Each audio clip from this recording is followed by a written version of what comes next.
El día de hoy se va a analizar lo que va a ser la unidad 3, la cual nos indica sobre la activación del patrimonio. ¿De qué depende el valor de un bien patrimonial? Bueno, ya hemos mencionado que un bien patrimonial va a depender del valor artístico atribuido a dicho bien, de la antigüedad, del grado de conservación, del valor simbólico atribuido a dicho bien patrimonial y a la posibilidad de sus usos públicos o privados.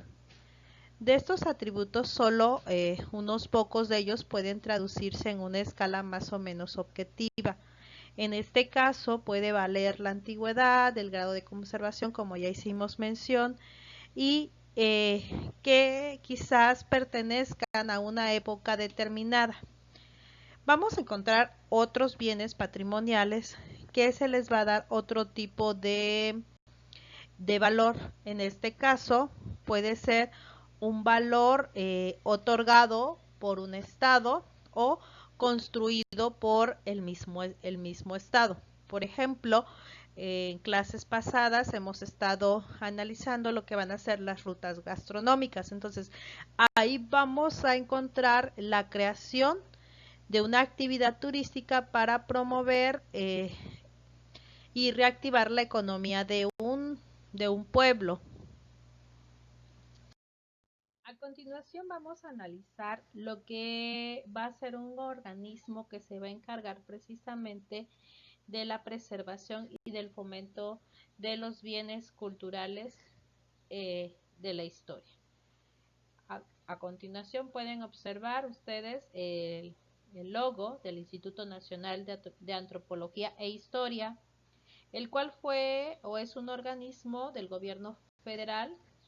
Fue fundada en el año de 1939 precisamente para garantizar la investigación, conservación, protección y difusión del patrimonio prehistórico, arqueológico, antropológico, histórico, paleontológico de México. Su creación ha sido fundamental para preservar nuestro patrimonio cultural. Actualmente, el INAH realiza sus funciones a través de una estructura que se compone de una secretaría técnica, responsable de supervisar la realización de sus labores sustantivas, cuyas tareas se llevan a cabo por medio de las 7 coordinaciones nacionales y los 31 centros regionales distribuidos en toda la República.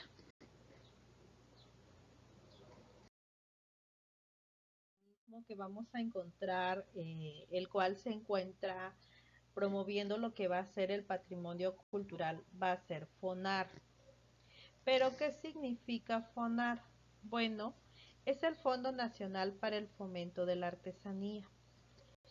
Es un fideicomiso público del gobierno federal, el cual está dividido en diferentes sectores en la Secretaría de Desarrollo Social, que surge como una respuesta a la necesidad de promover la actividad artesanal del país y contribuir así a la generación de un mayor ingreso familiar de los artesanos. Fue constituida el 20 de mayo de 1974 con el objeto social de fomentar las actividades artesanales del país. Las reglas de operación del 2014 están establecidas de la siguiente manera.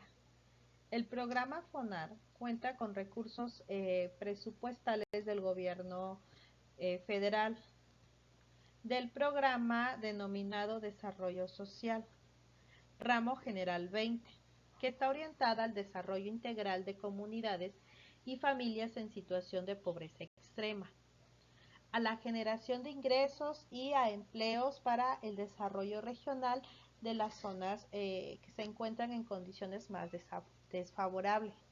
Y está implementando el rescate de todas las artesanías regionales que se encuentran en las diferentes regiones de los estados. Para garantizar que los recursos lleguen efectivamente a las poblaciones indígenas o a estas poblaciones de artesanos, FONAR aplica un cuestionario único de información socioeconómica y asimismo trata de detectar de qué manera el producto que se va a presentar reúna las características de artesanía y se aplica la matriz de diferenciación entre artesanía y manualidad. Las leyes sobre la conservación del patrimonio cultural en México se va a remontar del siglo XIX. El primer proyecto de ley para la conservación de monumentos arqueológicos los podemos encontrar desde 1862 y la primera ley sobre monumentos arqueológicos se va a promulgar en 1897, seguida por la Ley de Bienes Nacionales del año de 1902. Durante el siglo XX se promulgaron varias leyes. En el año de 1914 vamos a encontrar la Ley sobre Conservación de Monumentos Históricos y Artísticos y Bellezas Naturales. Este especificaba que dichos monumentos constituyen un patrimonio de cultura universal.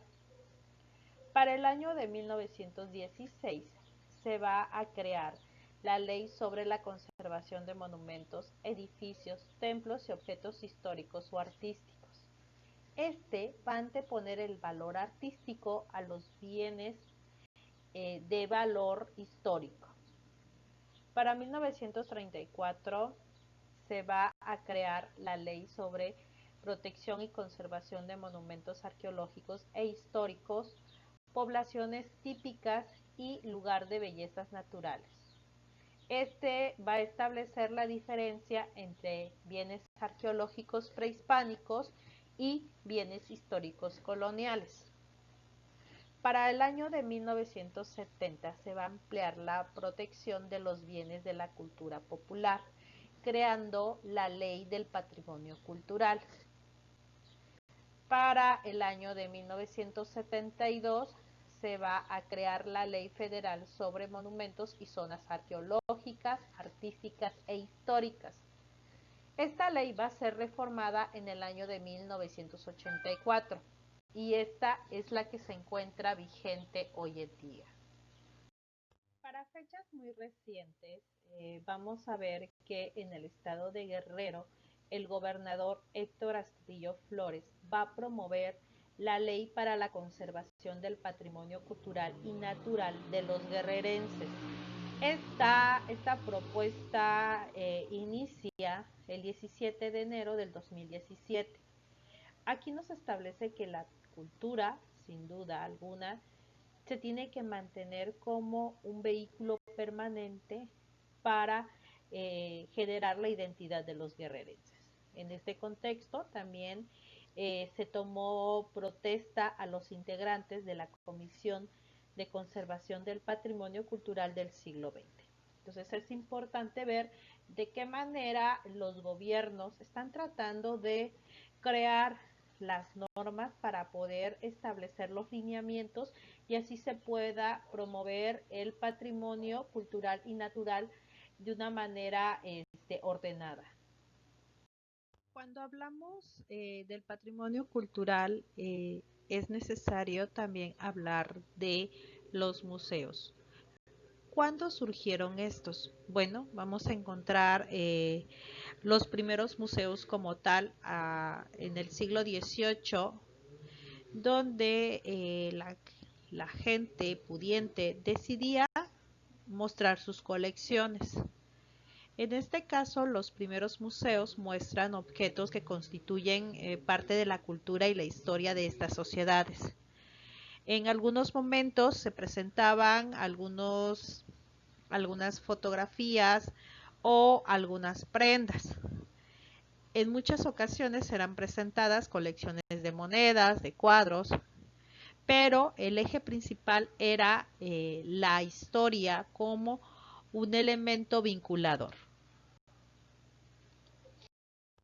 Como ya hemos venido analizando la figura del museo, cabe destacar que esta va a tener la función de conservar, preservar y promover los patrimonios culturales de los diferentes estados. Pero a la par vamos a tener la figura de un personaje muy importante. En este caso va a ser el museógrafo o curador, el cual va a tener como eje principal presentar la obra de arte dentro del espacio del museo o de la galería.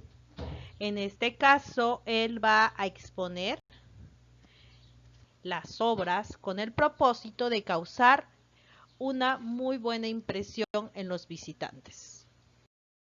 Cada uno de los estados tiene la función de promover su patrimonio cultural y esto lo puede hacer en base a la riqueza de cada una de sus elementos culturales. Por ejemplo, en la diapositiva ustedes están viendo el pabellón que se expuso en Ixtapas y Guatanejo. Ustedes pueden observar la forma en la que están adornadas las letras.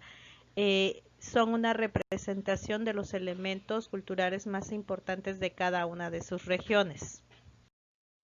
Ahora, el eje principal de la exposición es precisamente el puerto, el cual están tratando de realizar este tipo de exposición tomando como eje principal esta temática.